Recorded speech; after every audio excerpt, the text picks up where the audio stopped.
Hi, I got this question this week from a member of the audience, Desmond, and here is what Desmond says. Dear Elena, I'm impressed by your effort and success in helping people venture into something new for new income or self-satisfaction. I have a question to ask. I have considered myself creative, and I have attempted writing short stories, painting scenery and portrait, and creating a toy, but I always give up the idea after spending a fair bit of time on them. This is because I feel defeated after talking to a few people who say that the ideas are good but will not sell. How can I overcome this defeatist attitude? Well, Desmond, that is an excellent question. Oftentimes for us creatives, when we create things, we are so worried about what people will think or whether what we create is eventually going to be successful or not. We give in to this inner doubt, or we sometimes entertain comments by relatives and friends who tell us that this idea is not going to take off, it's not going to fly, it's not going to find a place in the market, and no one's going to want it. And that will perpetuate a defeatist attitude, as you say, or an attitude that I will not succeed. So the question that you asked is, how do you overcome this defeatist attitude, or how do you find the courage to continue creating despite the voices that you hear inside of you, your inner critic, or the people around you who says, well, this is not going to work? And the answer, Desmond, is to get really clear on who you want to serve, know exactly who your audience is, why you want to serve them.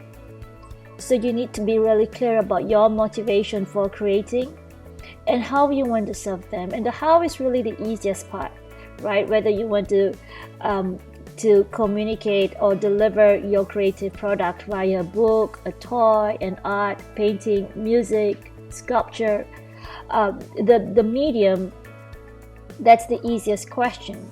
The more difficult question, I think, but it's really rewarding if you can actually nail this down, is identifying who you want to serve. Who exactly is your audience? Who are the people who's going to read your book? Who are the people who your art is going to speak to?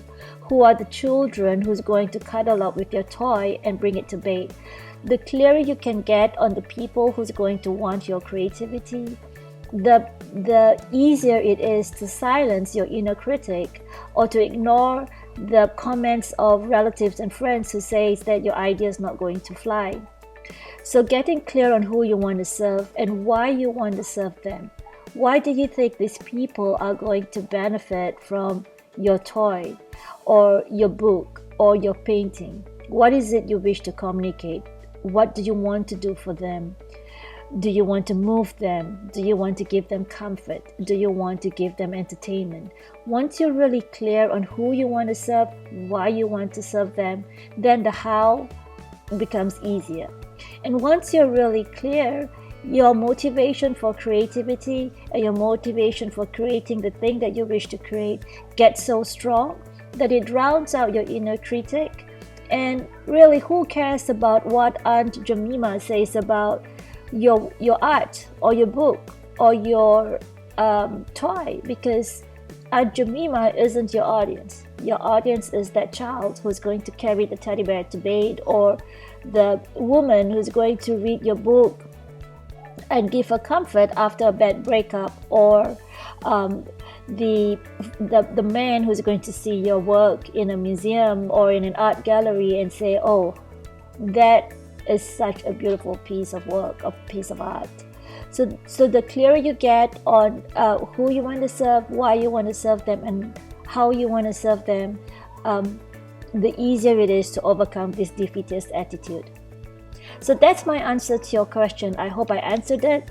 And if anyone has any more questions, I would love to welcome you. Just send me your questions to this link that you see on the slide here.